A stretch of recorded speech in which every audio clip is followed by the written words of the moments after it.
Poverty begins in the mind, and that's exactly where it ends. Napoleon Hill.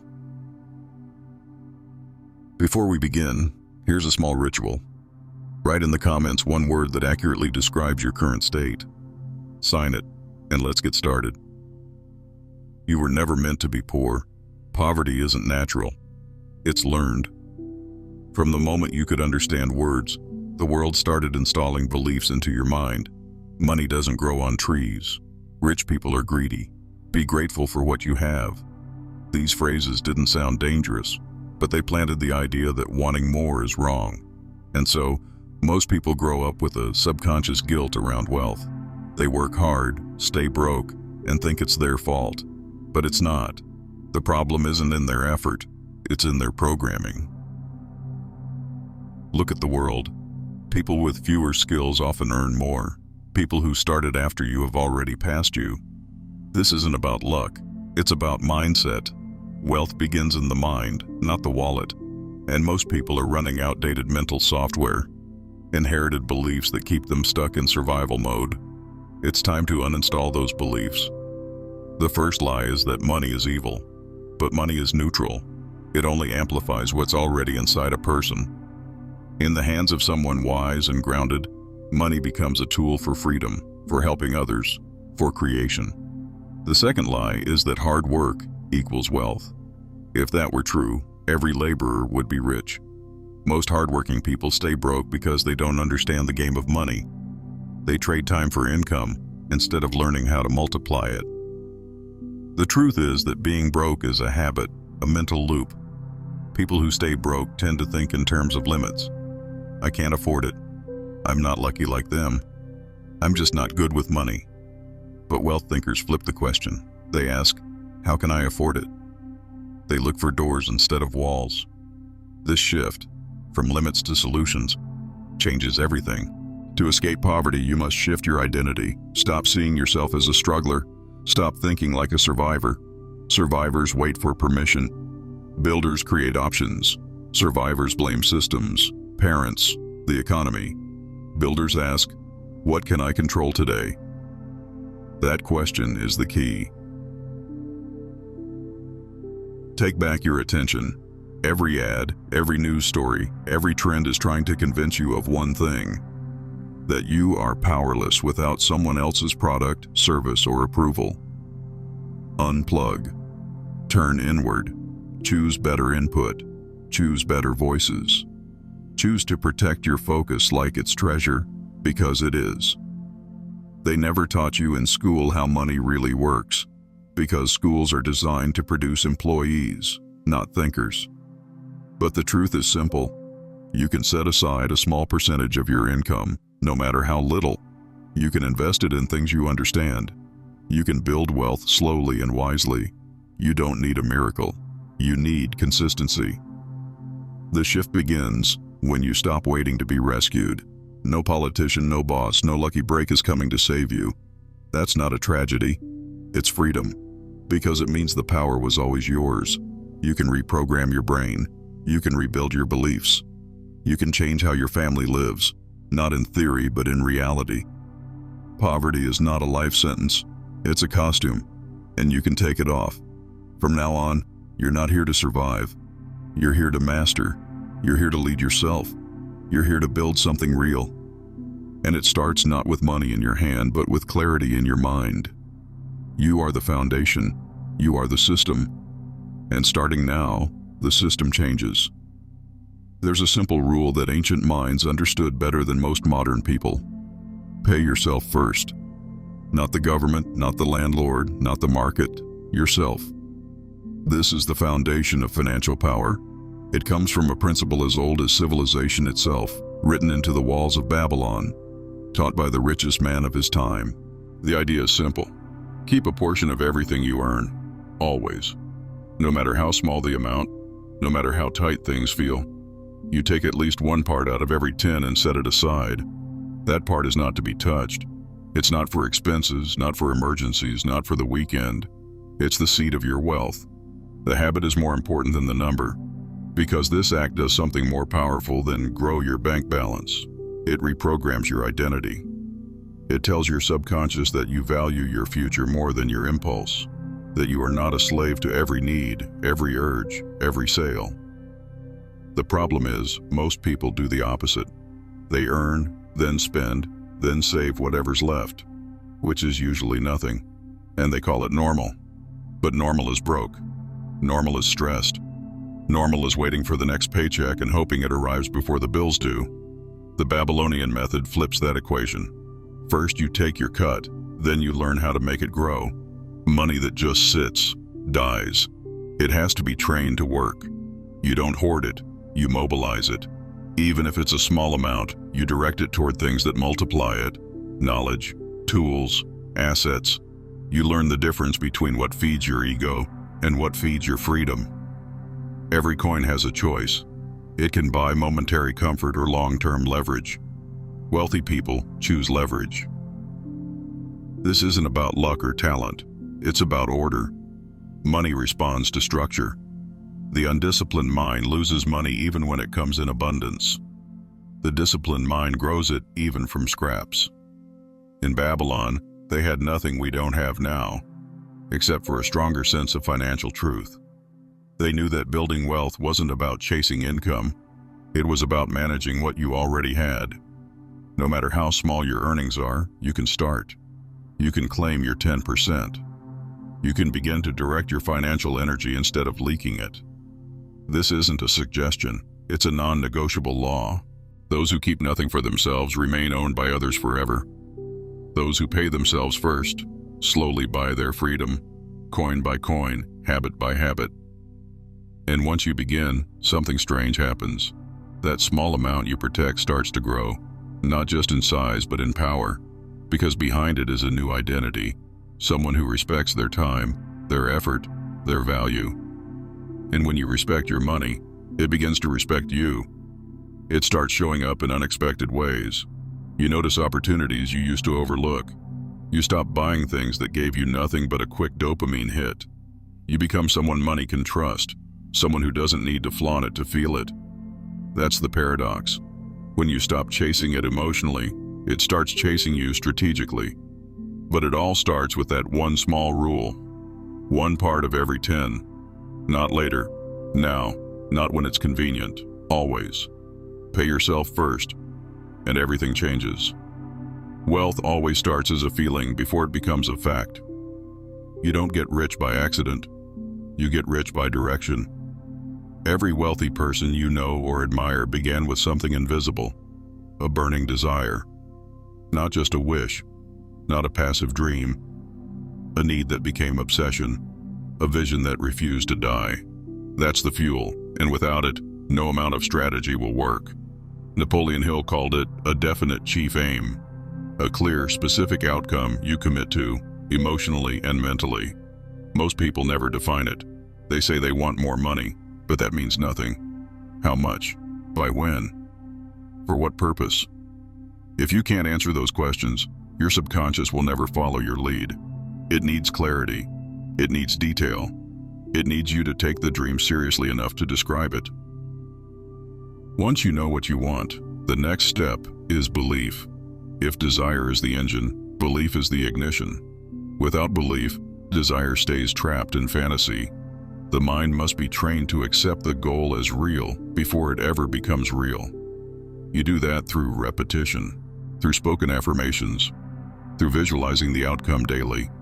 Not once, every day. You see it, feel it, speak it, until it becomes familiar. The brain doesn't know the difference between reality and imagination. It responds to repetition. Feed it wealth, and wealth becomes normal. Feed it doubt, and poverty stays the default. People underestimate how powerful daily thoughts are.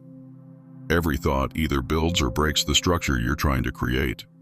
So you become ruthless with your focus. You stop entertaining limits. You replace every "I can't" with "I'm learning to." Every "it's hard" with "I'm becoming better." You talk to yourself like someone you believe in. The next layer is action. Not random, busy action. Directed, intelligent movement. You make decisions that align with your goal. You stop wasting time. You read what you need to read. You reach out to people who have the results you want. You learn, test, apply. You stop being a collector of ideas and start becoming a practitioner. Desire without action is just daydreaming, but action without belief is exhausting. You need both. Together, they create momentum. And momentum is how empires are built, not in a single move, but through consistent force over time. Most importantly, you learn patience. You stop measuring your success in days. You start thinking in years, in decades. You understand that building real wealth is not about speed. It's about direction, consistency, and endurance. The people who look like overnight successes have usually been silently at work for years. You never see their quiet mornings, their rejections, their failures. But they kept going. That's what matters. The process, the habits, the daily thoughts, the clarity of purpose. When you put all of this together, a clear goal, deep belief, focused action, and patience, money starts moving, slowly at first, then faster, then relentlessly. It bends toward those who respect its laws. It gravitates to those who are internally aligned with wealth. The outside always catches up to the inside, but only if the inside stays strong. So this is not about wishing for riches. It's about becoming the kind of person who attracts and multiplies them. A person who sees wealth not as luck or lottery, but as a structure, built from within, brick by brick, thought by thought, day by day. The education system was never designed to make you wealthy. It was built to make you obedient. From the first day in school, you're taught to sit still, follow instructions, memorize facts, and repeat them back. You're rewarded for compliance, not creativity. You're graded on how well you fit the mold, not how well you think. Financial education is almost never part of the curriculum. Not because it's not important, but because truly educated people become independent. And independence doesn't serve the system. The system wants workers, not owners. Consumers, not creators. So they teach you math, but not money. They teach you to chase grades, but never how to generate value. As a result, people graduate with diplomas in debt, but without the faintest idea how to manage income, build wealth, or escape the cycle of paycheck living. This is the split between the rich dad and the poor dad way of thinking. Poor dad values credentials. He says go to school, get good grades, find a stable job. He's sincere, well-meaning, and broke. Rich dad values skills. He says learn how money works, how to sell, how to invest. He's not interested in safety. He's focused on leverage. Poor dad teaches you to depend on a job. Rich dad teaches you to build assets. One mindset creates lifelong insecurity. The other creates lifelong freedom. This isn't about disrespecting education. It's about seeing its limits. Formal education can get you a job, but financial education can set you free. And the truth is, financial education never ends. It's a daily process. You study how cash flows. You learn to read balance sheets. You understand the difference between assets that feed you and liabilities that drain you. An asset puts money into your pocket. A liability takes it out. Most people confuse the two. They buy things that look impressive but quietly bleed them dry. Cars they can't afford, homes too big, gadgets that lose value the moment they're unboxed. Then they wonder why they can't get ahead. Rich people think differently. They buy things that earn. They understand that the game isn't about how much you make. It's about how much you keep and multiply. And they don't wait for permission to learn this. They read, they ask questions, they make mistakes and adjust. They build their own education brick by brick, not waiting for anyone to hand it to them. This shift in thinking creates a new kind of intelligence, the intelligence of ownership. You stop seeing money as a thing to spend and start seeing it as a tool to build with. You stop saying, I can't afford it, and start saying, how do I afford it wisely? You become curious. You treat your financial life like a business, tracking, measuring, optimizing. You start asking yourself better questions. Is this expense necessary? Will this decision grow my wealth? Am I trading my time for value or just wasting it? And most importantly, what am I doing today that makes my money work tomorrow? When you think like that, everything changes. You stop chasing the next raise and start chasing ownership. You stop relying on luck and start building skill. You realize that the real gap isn't between the rich and poor, it's between the financially literate and the financially blind. And once you open your eyes, you can't close them again. You see through the myths. You stop playing the consumer's game. You start designing your own. One move at a time.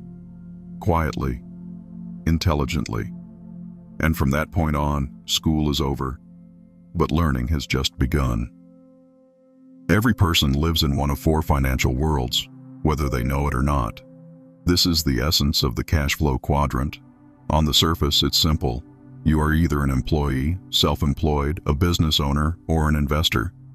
But this isn't just about titles or tax categories. It's about identity, mindset, and freedom. Employees trade their time for a fixed paycheck. They work for someone else's system. Self-employed people work for themselves, but they still trade time for money. If they stop working, the income stops. Business owners build systems that make money even when they're not present, and investors put their money to work for them. True freedom exists only in the last two quadrants. The first two are about effort. The last two are about leverage. Most people live their entire lives in the first quadrant. They work 9 to 5, collect a paycheck, and feel secure until something changes. A layoff, a health issue, an economic crash. And suddenly, the security wasn't real. It was a rented illusion. Some move to the second quadrant thinking they've escaped. They become freelancers, consultants, small business owners, but they quickly realize it's just another trap. They're still stuck in the time for money cycle. They work harder than ever, but if they stop, the income disappears. That's the hard truth. Unless you have leverage, you're still a slave to the clock. Moving to the business owner quadrant means building something that doesn't need your constant presence. A team, a system, a process that runs even when you rest. It requires new skills, leadership, delegation, vision. It means letting go of control and trusting others to operate within a structure you've created. It's not easy, but it's the bridge to real independence. Then comes the investor quadrant, the highest level of financial intelligence. This is where money becomes your employee. Every dollar you invest is a little worker sent out into the world to bring more back. It doesn't complain. It doesn't sleep. It doesn't take weekends off. It either performs or gets replaced. But it works for you, not the other way around. The mistake most people make is believing they need to leap from employee to investor overnight. That's not the goal. The goal is to move deliberately with strategy. First, you develop awareness. You recognize which quadrant you're in. Then you start building the skills and systems to move. Maybe you begin by saving and investing a small percentage. Maybe you create a side business. Maybe you study cash flow, taxation, asset classes. The key is not to stay still. Movement equals power. You don't have to be wealthy to think like an investor. You just have to stop thinking like a laborer. Wealthy people ask, how can I create income that doesn't require my time? That question reshapes your choices, your habits, your calendar. And as you shift into the right side of the quadrant, you begin to feel it. The space, the breath, the quiet power. Money starts coming in from different places. You're no longer dependent on one paycheck. You sleep better, you think clearer, you feel stronger, because now you own your time. And once you own your time, you can build anything. That's the real goal. Not just more money, but more control over your schedule, your energy, your direction. The left side of the quadrant survives. The right side builds legacies. And that choice is made every single day by how you think, how you act, and where you decide to live financially. Most people never invest because they believe investing is only for the rich. They imagine suits, skyscrapers, insider tips, and massive risks. But that's a myth. Investing isn't about how much you have, it's about how you think. You can start with almost nothing if your mindset is right. The most dangerous belief is, I'll invest when I have extra. There's rarely extra. If you don't learn to invest when you have little, you won't do it when you have more. The habit has to come first. The amount grows later. The first goal is not profit, it's identity. You become someone who multiplies, not just spends. Someone who plants seeds, even if they're small. Someone who plays the long game.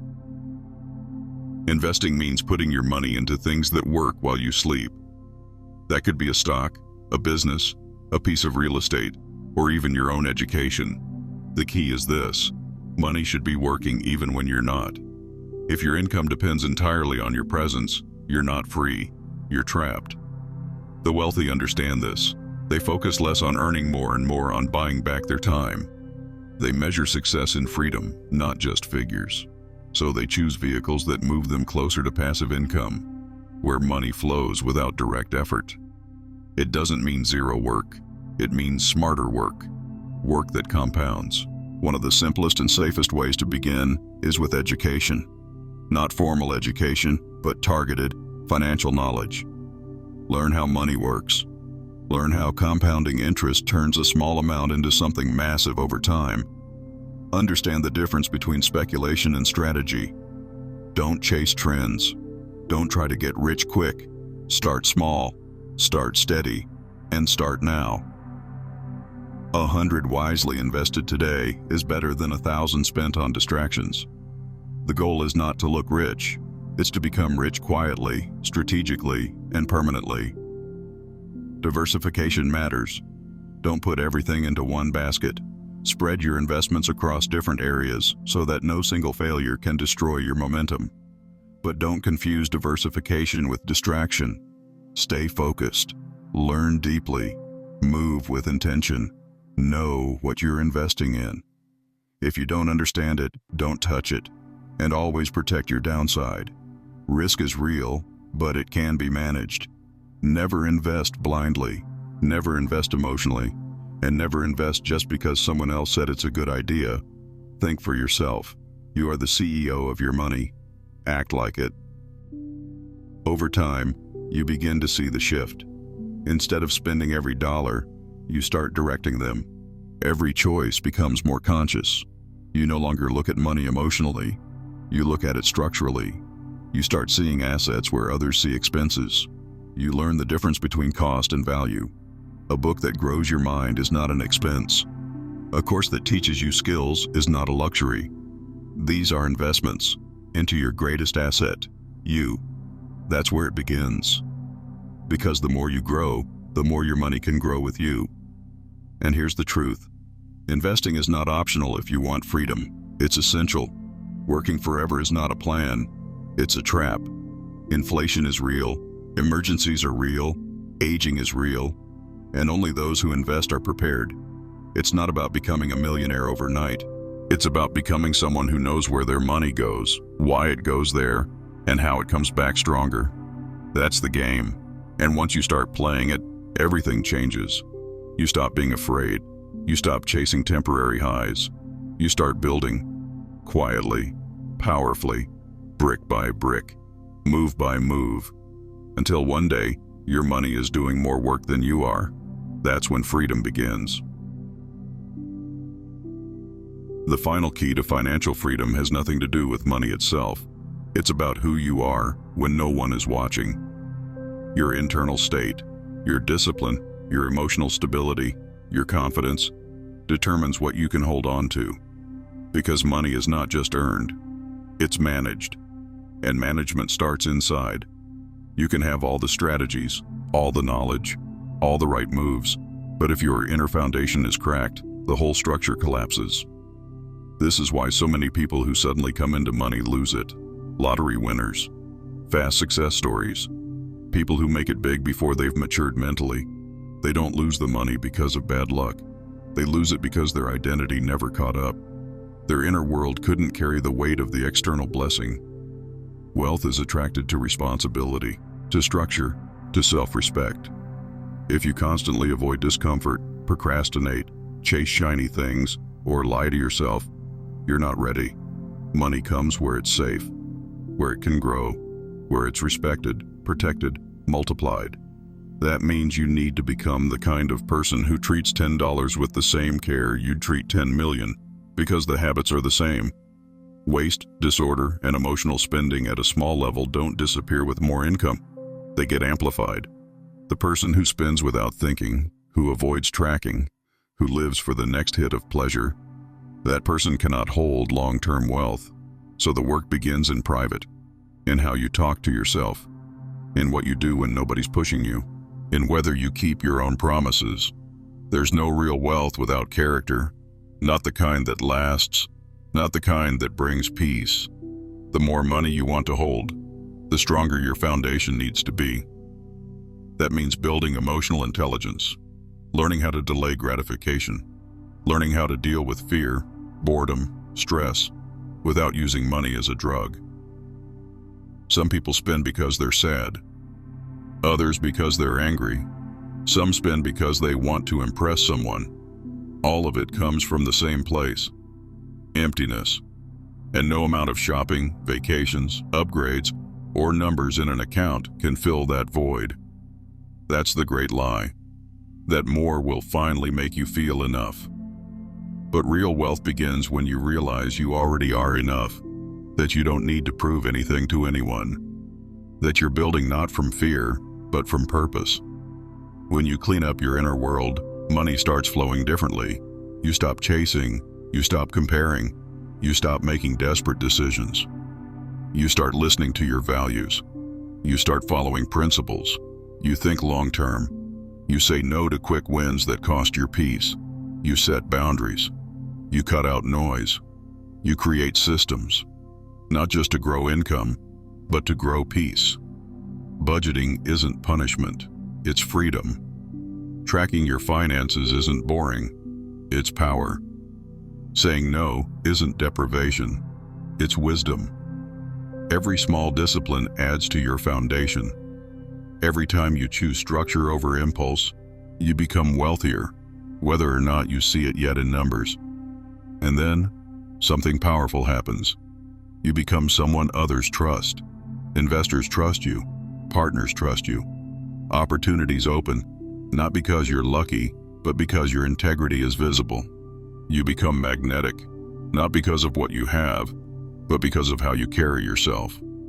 And in that space, wealth becomes natural, not forced, not strained, just a reflection of who you are. That's the highest level, where the outer world mirrors the inner one, where money flows because you've become the kind of person it belongs with. Calm, clear, honest, focused. So ask yourself, who are you when no one's watching? Do you keep your word? Do you honor your future self? Do you choose structure over chaos? Because that's what builds legacy wealth. Not tricks, not trends, character, self-mastery, patience. You don't rise to your goals. You fall to the level of your systems.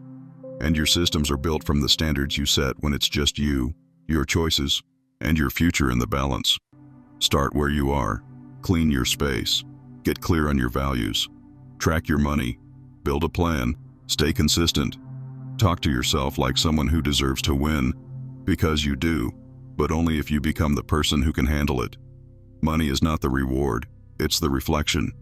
When your identity upgrades, your results will follow.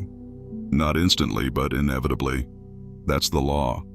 The stronger your internal credit score, the more your external world expands. That's not motivation. That's math. That's alignment. And it starts today, with who you decide to be when no one's watching. If you've listened this far, you don't need more information. You need a tool, something real, something that cuts through the noise and gets to work. Now, here it is. A system so simple it almost feels too easy. But it's the same one used by the financially free, the disciplined, the builders. It's called the 3-account method. Not a theory, a practice. You open 3 separate accounts, physically or digitally. Not folders, not categories in your mind. Real separate containers where every dollar has a mission. The first account is called freedom. This is where you pay yourself first.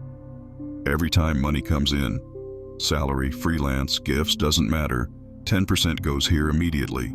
Before bills, before food, before fun. This money is sacred. It's not for spending, it's for building. It can be used for investments, assets, or financial education. Nothing else. This account is the seed of your independence, and watching it grow will rewire your entire mindset. You'll go from consumer to creator, from survival to strategy. The second account is called essentials. This is where you cover life, rent, groceries, transport, bills. You budget clearly, you cap it. You know the exact number you need to survive and stay stable. Nothing extra lives here. This account teaches clarity and control. No guessing, no guilt. You see in real time whether you're living above your means.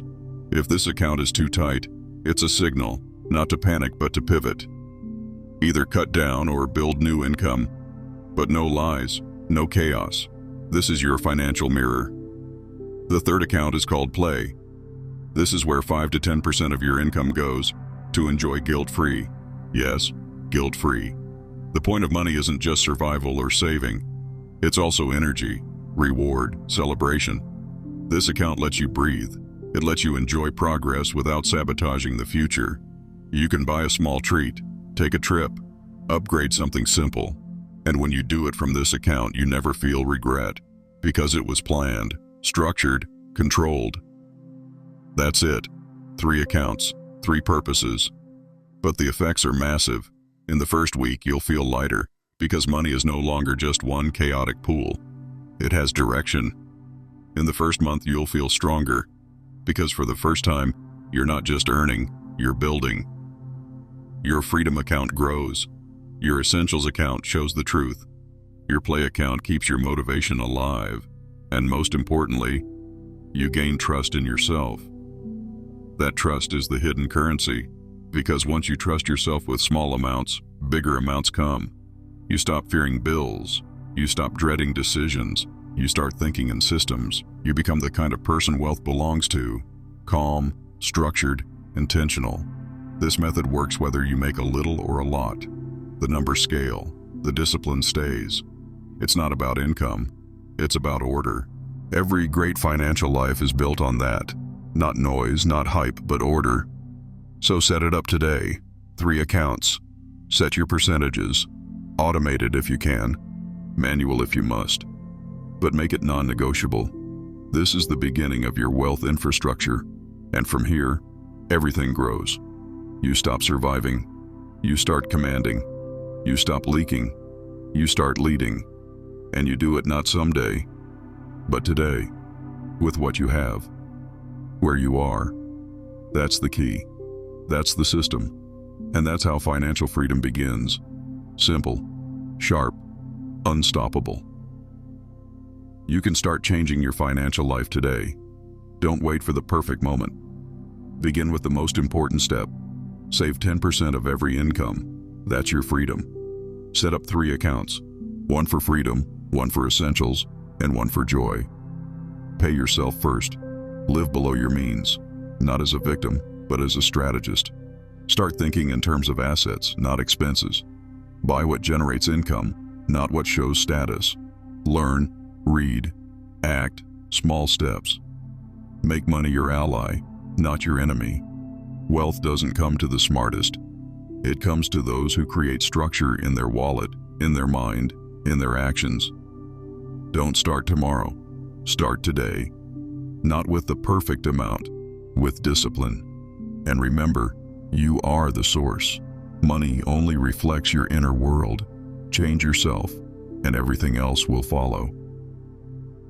We're sure you've discovered plenty of value, so subscribe now and stay connected.